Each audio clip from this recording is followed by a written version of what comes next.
Hello student, आज हम लोग इंग्लिश कक्षा 10 board exam 2023 very important MCQ यानी मल्टीपल चॉइस क्वेश्चन को हल करेंगे। और इस वेरी इंपॉर्टेंट क्वेश्चन को आप लोग तैयार कीजिए और ऑब्जेक्टिव क्वेश्चन को जो बोर्ड पेपर में आएगा 1 मार्च को, उसके लिए आप लोग अच्छी तरह से तैयारी कर लीजिए। इसलिए इन प्रश्नों को आप लोग को प्रैक्टिस कराया जा रहा है। आप लोग अच्छी तरह से प्रैक्टिस कीजिए और अच्छे नंबर प्राप्त कीजिए। जितना मेहनत करेंगे उतना अधिक नंबर आएगा। इसलिए अब समय बहुत कम है, इन प्रश्नों को आप अच्छी तरह से तैयारी कीजिए। तो स्टूडेंट आइए, अगर हमारे चैनल पर नए हैं तो आप इसे सब्सक्राइब कीजिए, लाइक कीजिए, कमेंट कीजिए। जहाँ पर कोई दिक्कत हो, समझ में ना आए तो आप उसे कमेंट में लिखिए। आपका जो है कि कमेंट में का जो है कि जवाब मिलेगा, उत्तर मिलेगा। इसलिए आप लोग जो है कि इन प्रश्नों को तैयार कीजिए। तो आइए शुरू करते हैं। पहला क्वेश्चन है, Sita are her brothers dot dot to be blamed. ये प्रश्न कह रहा है कि Sita are her brothers, brother नहीं है ब्रदर्स है, तो इसमें क्या बताना है? टेंस बताना है। इसमें टेंस बताना है, TENSE, टेंस बताना है। तो ए विकल्प कह रहा है इज, बी हैज, और सी में आर और डी में वाज। तो इसमें क्या भरा जाएगा? Sita are her brothers to be blamed. तो इसमें जो है कि विकल्प सी सही है, आर भरा जाएगा क्योंकि ब्रदर्स आया है शब्द। तो इसका उत्तर सी होगा, आर। अगला प्रश्न है, I dot dot working all afternoon and have just finished the assignment. इसका भी टेंस बताना है कि ये कौन सा टेंस है। A have been, B had been. इसमें मतलब क्या भरा जाएगा, इसके बारे में ये पूछ रहा है कि इस टेंस, ये जो टेंस दिया गया है इसमें क्या भरा जाएगा। B had been, C shall be, D am. तो ये क्या कह रहा है कि फिनिश्ड हो रहा है वर्क, तो ये किस टेंस में है? तो आई हैड बीन यानी विकल्प बी सही है, I had been working all afternoon and have just finished two assignment, यानी विकल्प बी सही है, हैड बीन। अगला प्रश्न है, identify tense use in the following sentence, inverted comma में, when I reached the book store, comma all the copies had already been sold. इसका जो है कि आइडेंटिफाई करना है टेंस का कि कौन सा ये टेंस है। तो एक बार फिर से देख लीजिए।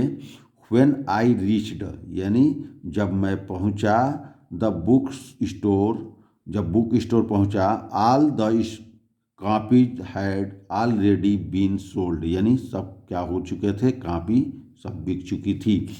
ए कह रहा है past perfect tense, B past indefinite tense, C present perfect tense, और डी प्रेजेंट इंडेफिनिट टेंस। तो ये क्या कह रहा है? व्हेन आई रीच्ड यानी जब मैं पहुंचा, तो ये पहले ही पता चल रहा है कि प्रेजेंट परफेक्ट टेंस है। तो ये विकल्प ए सही है, पास्ट परफेक्ट टेंस। इस प्रश्न का उत्तर है पास्ट परफेक्ट विकल्प ए, यानी when I reached the book store, comma all the copies had already been sold. तो ये टेंस है पास्ट परफेक्ट टेंस, विकल्प ए सही है, पास्ट परफेक्ट टेंस। अगला प्रश्न है, he has always been dot dot very good boy. He has always been dot dot very good boy. A कह रहा है no article, B A, C में द, और डी में एन। यानी इसमें आर्टिकल भरना है, तो इसमें कौन सा आर्टिकल भरा जाएगा? तो he has always been a very good boy, यानी विकल्प बी सही है, ए भरा जाएगा। इस प्रश्न का विकल्प बी सही है, ए भरा जाएगा, आर्टिकल ए भरा जाएगा। अगला प्रश्न है dot dot dot dot food that you cooked was very good, यानी फिर से एक बार सुन लीजिए, dot dot food that you cooked was very good. A कह रहा है एन, बी कह रहा है ए, सी कह रहा है द और डी कह रहा है नो आर्टिकल। तो क्या भरा जाएगा, इसमें कौन सा आर्टिकल भरा जाएगा? तो विकल्प see the food that you cooked was very good, विकल्प सी भरा जाएगा, द भरा जाएगा, आर्टिकल यहाँ पर द भरा जाएगा। अगला meet me at the train station in, meet me at the train station in dot dot hour from now. अब इसमें आर्टिकल फिर भरना है, ए में द है, बी में एन है, सी में ए है और डी में नो आर्टिकल है। तो meet me at the train station in hour में एच साइलेंट रहेगा तो ओ से उच्चारण हो रहा है, तो इसलिए यहाँ पर क्या होगा, विकल्प बी सही है, एन आवर, यानी एच को हम जो है कि साइलेंट करके आवर पढ़ते हैं, तो इसका विकल्प बी सही है, आर्टिकल एन भरा जाएगा। अगला है do not slash time slash waste precious your. अब ये जो है कि ये सेंटेंस दिया गया है, एक एक शब्द अलग अलग करके, इसको जो है कि अरेंजमेंट करना है कि इसको जो है कि सही ढंग से कौन पहले आएगा, उसके बाद क्या आएगा, उसके बाद क्या आएगा, तो एक कंप्लीट सेंटेंस बन जाए। तो विकल्प ए कह रहा है do your precious time not waste, और बी कह रहा है do not your precious time waste, और सी कह रहा है do not waste your precious time, और डी कह रहा है your precious time waste do not. तो इस प्रश्न का अगर सही रीअरेंजमेंट किया जाए तो do not waste your precious time, विकल्प सी सही है, इस प्रश्न का विकल्प सी सही है, do not waste your precious time, इस प्रश्न का सही उत्तर सी है। तो इस तरह से अंग्रेजी के इन ऑब्जेक्टिव क्वेश्चन को स्टूडेंट प्रैक्टिस कीजिए, बार बार प्रैक्टिस कीजिए, नोट बनाइए और इसे कंप्लीट कीजिए कि आगामी बोर्ड परीक्षा में आपका प्रश्न ज़्यादा से ज़्यादा सही हो और अधिक से अधिक नंबर पाए। जो जितना मेहनत करेगा उतना अधिक नंबर पाएगा। तो इसलिए बच्चों बहुत ज़्यादा ध्यान से पढ़िए, और इसके पहले भी ऑब्जेक्टिव क्वेश्चन का था, उस ऑब्जेक्टिव क्वेश्चन को और इंग्लिश के कुछ महत्वपूर्ण क्वेश्चन भी दिए गए हैं, लॉन्ग क्वेश्चन, उन प्रश्नों को भी आप लोग देखिए, जो आपको ये पेपर को हल करने में काफ़ी सहायता और मदद करेगा, आपको नंबर भी अच्छा लाने में सहयोग करेगा। आप जितना प्रैक्टिस करेंगे उतना अच्छा नंबर आएगा। अगला क्वेश्चन है जुलाई is my favourite month of the year. प्रश्न फिर सुनिए, जुलाई is my favourite month of the year. तो इसमें छांटना है कि ये कह रहा है कि फेवराइट शब्द क्या है, ये जो है अंडरलाइन किया गया फेवराइट को, ये किस चीज़ का जो है कि शब्द है और क्या बता रहा है। ए एडजेक्टिव, बी वर्ब, सी नाउन, डी एडवर्ब। तो ये फेवराइट किसका बता रहा है, किस चीज़ की विशेषता बता रहा है, तो ये जुलाई की विशेषता बता रहा है। तो ये फेवराइट क्या हो जाएगा, ये एडजेक्टिव होगा, विकल्प ए सही है, एडजेक्टिव। अगला प्रश्न है Ramu was very laborious identify the verb. अब इसमें पूछ रहा है कि वर्ब पूछ रहा है कि Ramu was very laborious identify the verb. इस सेंटेंस में जो है कि वर्ब क्या है, A laborious, B Ramu, C was और डी वेरी। तो इसमें जो है कि ये क्या है, वाज, रामू के बाद वाज लगा है, तो यही जो है कि आपका वर्ब होगा। तो इस प्रश्न का सही विकल्प सी सही है, रामू। ये वाज, इस प्रश्न का सही विकल्प है, रामू के बाद वाज लगा है तो विकल्प सी में वाज दिया है, तो ये वाज सही होगा, विकल्प सी। अगला प्रश्न है, I always go to the park. अब पार्क के नीचे भी ये डाट लगा है, यानी अंडरलाइन है, पार्क ऑन द वीकेंड्स यानी I always go to the park on the weekends, यानी सप्ताह के अंत में वो पार्क जाता है। तो ये कह रहा है कि पार्क क्या है ये बताना है। तो ए नाउन है, बी प्रोनाउन है, सी वर्ब है, डी एडजेक्टिव है। तो पार्क क्या है? एक जगह है, स्थान है। तो इस तरह से जो है कि नाउन ये शब्द बन रहा है कि ये पार्क क्या है? नाउन है। विकल्प ए सही है, नाउन। विकल्प बी, अगला question, find the correctly spelled word, यानी इसमें कौन से जो है कि find the correctly spelled word, यानी सही स्पेलिंग कौन सा है? A servant, SERVENT, B SARVENT, C SERVANT और डी SARVANT। तो सर्वेंट की स्पेलिंग पूछ रहा है कि सर्वेंट का करेक्ट स्पेलिंग क्या है। तो सर्वेंट की स्पेलिंग क्या होता है? SERVANT, यानी विकल्प सी सही है, SERVANT, विकल्प सी सही है। अगला प्रश्न है, find out the correct spelling a great writer, यानी एक महान लेखक का जो है कि स्पेलिंग पूछ रहा है कि कौन सा सही है।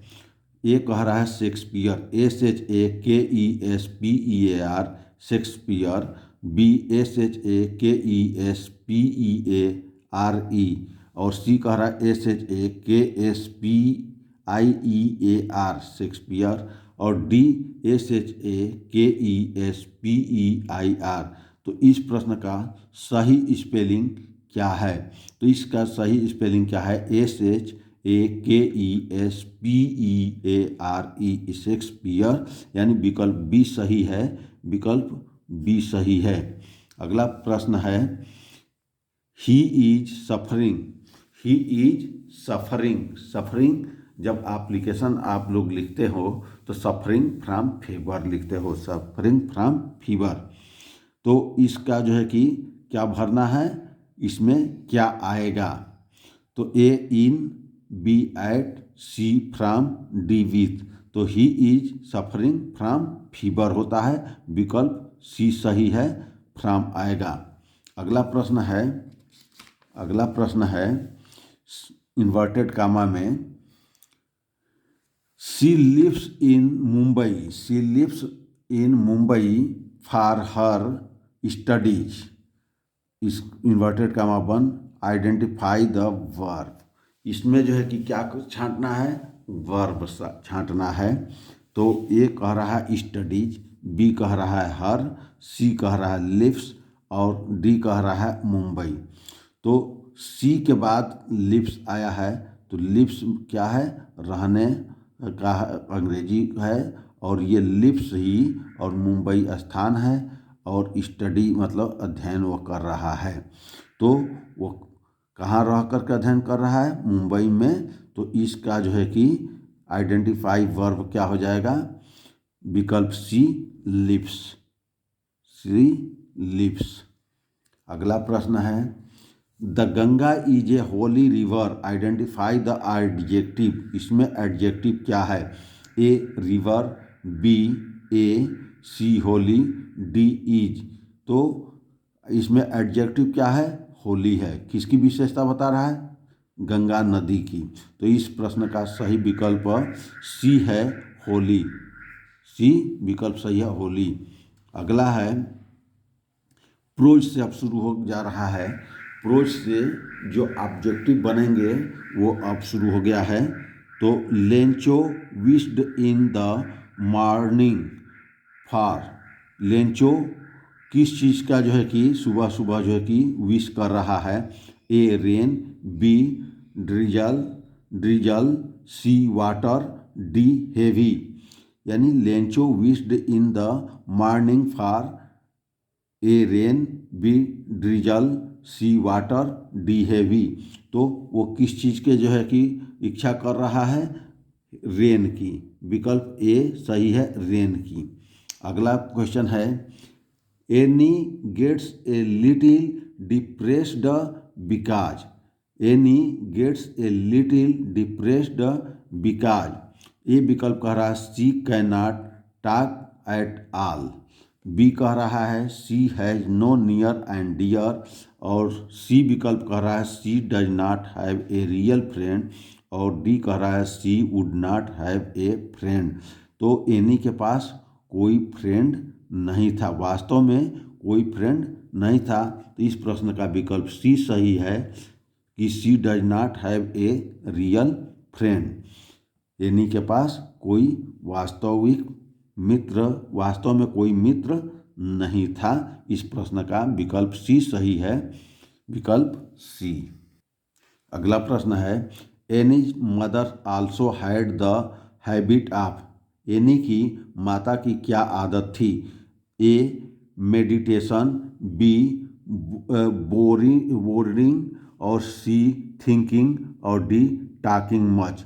तो एनी का माता का क्या आदत थी? तो विकल्प डी सही है, टॉकिंग मच, यानी बहुत ज़्यादा बात करती थी। कौन? एनी की मदर। अगला प्रश्न है, the baker delivers the stuff of the of the household. A kids, B ladies, C elders, D servants. तो कह रहा है the bakers delivers the stuff of the of the household. किसके लिए था? Kids, ladies, elders and servant. तो विकल्प D सही है। ये किसके लिए था? वो उसके सर्वेंट्स के लिए था।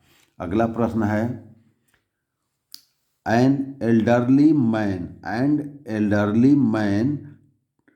telling Wali not to stand up in her seat. An elderly man telling Wali not to stand up in her seat. इसका विकल्प कह रहा है, A embraced her, B made her serious, C कैनोड हर, और डी मेड हर सैड। तो क्या कह रहा है एल्डरली मैन? तो उस बच्चे के लिए, वाली के लिए, तो एनवाइड हर, विकल्प सी एनवाइड हर। इस प्रश्न का सही उत्तर है विकल्प सी एनवाइड हर। अगला प्रश्न है, Buddha her compares life of mortals of। Buddha later compares life of mortal to. ये प्रश्न बुद्धा से है। तो Buddha later compares life of mortal to. ये विकल्प कह रहा है earthen vessels made by the potter. विकल्प बी कह रहा है flickering lights of the city. और सी कह रहा है leaves of the bodhi tree. और डी कह रहा है राइप फ्रूट, यानी पके फल के समान। यानी विकल्प डी सही है, ripe fruit.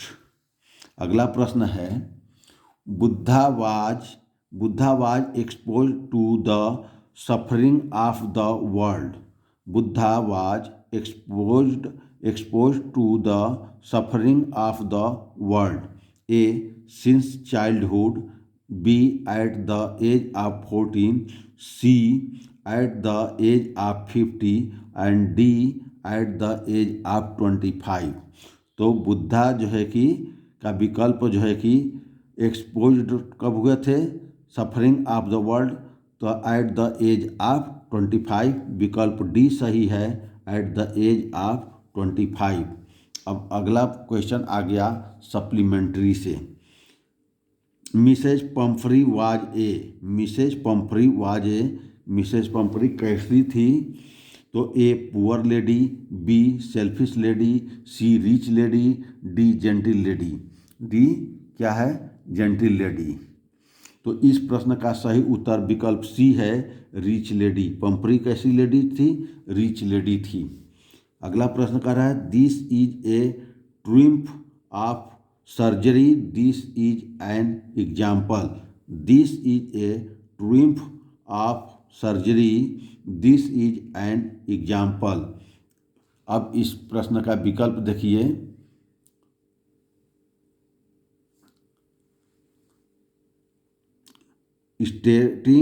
stating the obvious, being deceived, और सी irony, और डी मिस इंटरप्रिटेशन। यानी विकल्प 24 का फिर से एक बार देख लीजिए।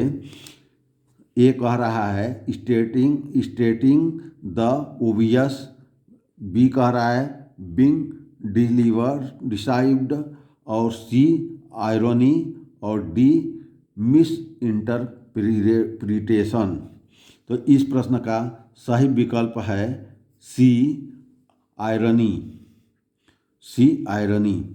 डी 25 कह रहा है Hari found it difficult to cheat Anil because. यानी Hari found it difficult to cheat Anil because A Anil was very strict and alert, B Anil trusted him completely, C Anil never had enough money, D Anil was very casual about his loss. तो ये जो है कि 4 विकल्प है, 4 में से ये विकल्प 20 कह रहा है, 20 सही है। अनिल ट्रस्टेड हिम कंप्लीटली, यानी अनिल पूरी तरह से विश्वास करता था, ट्रस्ट करता था। तो इस प्रश्न का विकल्प 20 सही है। अनिल ट्रस्टेड हिम कंप्लीटली, विकल्प 20 सही है क्वेश्चन नंबर 25 का। अगला क्वेश्चन है at the party Matilda was a great success because of her ... because of her ... अब विकल्प में कह रहा है ए ब्यूटी, बी कह रहा है हर ब्यूटीफुल डायमंड नेकलेस, और सी हर न्यू ड्रेस, और डी कह रहा है हर स्किल एट डांसिंग। तो क्या भरा जाएगा? तो प्रश्न देख लीजिए। At the party Matilda was a great success because of her ... हर ... तो इस प्रश्न का विकल्प ए सही है, ब्यूटी। ए विकल्प सही है, ब्यूटी। अगला प्रश्न है रामलाल हैड 7 चिल्ड्रेन। रामलाल के 7 बच्चे थे। तो इसमें पूछ रहा है, विकल्प में दिया है ए कह रहा है 3 डॉटर एंड 4 सन्स, बी कह रहा है 3 सन्स एंड 4 डॉटर, सी कह रहा है 2 सन्स एंड 5 डॉटर, डी कह रहा है 5 सन्स एंड 2 डॉटर। यानी रामलाल के 7 बच्चे थे। तो इसमें कितने लड़के और कितनी लड़की थी, इसके बारे में पूछ रहा है। तो इस प्रश्न का सही उत्तर विकल्प बी है, 3 सन्स एंड 4 डॉटर। विकल्प बी, 3 सन्स एंड 4 डॉटर्स। अगला प्रश्न है Annie gets a little depressed because.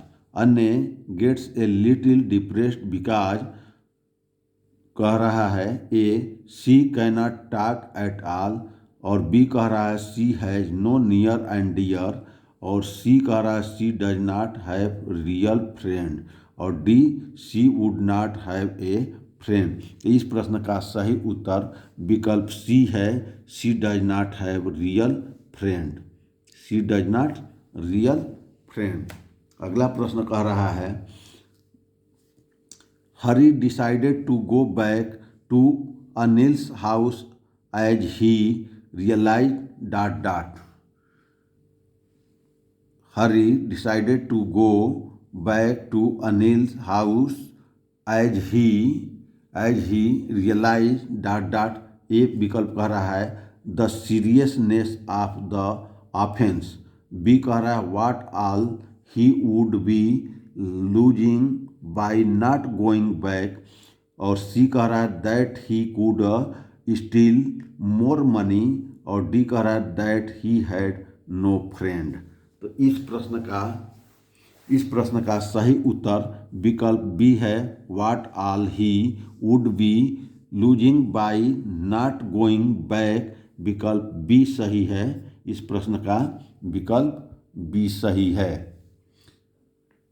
इस प्रश्न के जो है कि सी और डी नहीं दिखा था तो that he could steal more money और विकल्प डी कह रहा है that he had no friend. तो इस प्रश्न का विकल्प बी सही है what all he would be losing by not going back. अगला प्रश्न है 30 which word is correctly spelled. Which word यानी कौन सा स्पेलिंग सही है। डिफिनेशन अटेंडेंस एक्सरसाइज और डिवीजन। तो डिफिनेशन भी स्पेलिंग गलत है, अटेंडेंस भी गलत है, एक्सरसाइज भी गलत है। तो इसका सही उत्तर है जो है कि विकल्प डी डिवीजन। डिवीजन विकल्प डी सही है। डिवीजन विकल्प डी सही है। डिवीजन। तो इस प्रश्न का विकल्प डी। अगला प्रश्न है 31 I working all afternoon and have just finished the assignment. अब इसमें जो है कि खाली स्थान पर भरना है। A have been, B had been, C shall be और डी एम। तो यहाँ पर क्या भरा जाएगा। विकल्प बी हैड बीन। विकल्प बी हैड बीन भरा जाएगा। अगला प्रश्न है I don't think it was a difficult test, in fact I think it was quite easy. अब ईजी शब्द को बताना है कि ईजी शब्द क्या है। I don't think it was a difficult test, in fact I think it was quite easy. A कह रहा है एडवर्ब है, बी कह रहा है वर्ब है, सी कह रहा है एडजेक्टिव है, डी कह रहा है नाउन है। तो ये ईजी क्या है।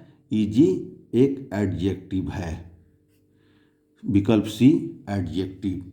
विकल्प सी एडजेक्टिव है। अगला प्रश्न है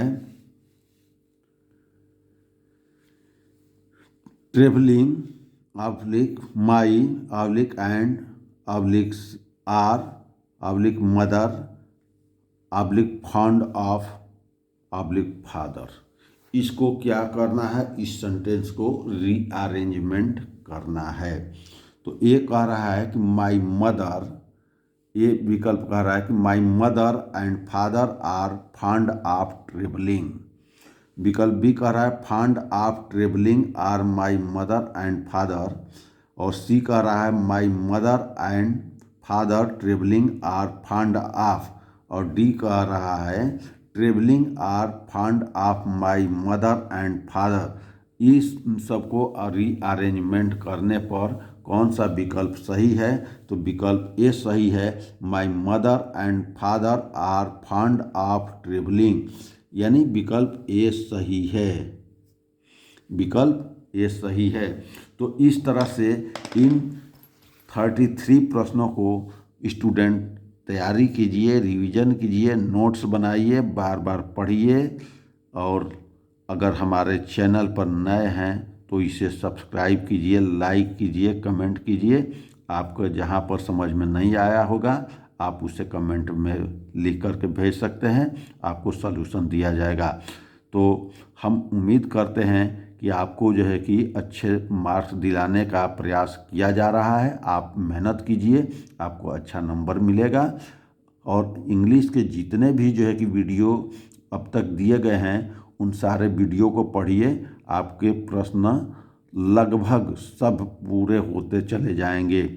अगर आप छोड़ छोड़ कर पढ़ेंगे या थोड़ा पार्ट देखेंगे, थोड़े मिनट देखेंगे, इसलिए वीडियो को पूरा देखिए और तब आपको समझ में आएगा कि क्वेश्चन कितने अच्छे और कितने जो है कि आपको परीक्षा में नंबर दिलाने में जो है कि आपको सहयोग करेगा। इसलिए बच्चों, आप लोग इसे नोट्स बना करके अवश्य पढ़िए, तैयारी कीजिए, जिससे कि आपका इंग्लिश का पेपर अच्छा हो, अच्छा नंबर पाएँ और अच्छे मेरिट लाएँ। ये जो है कि हमारी शुभकामना है आपके आगामी बोर्ड परीक्षा में इंग्लिश के पेपर के लिए। तो आप लोग जो है कि इंग्लिश के सभी वीडियो को पूरा देखिए और जहाँ पर नहीं समझ में आए उसके लिए कमेंट कीजिए, लाइक कीजिए, शेयर कीजिए, सब्सक्राइब कीजिए। धन्यवाद स्टूडेंट।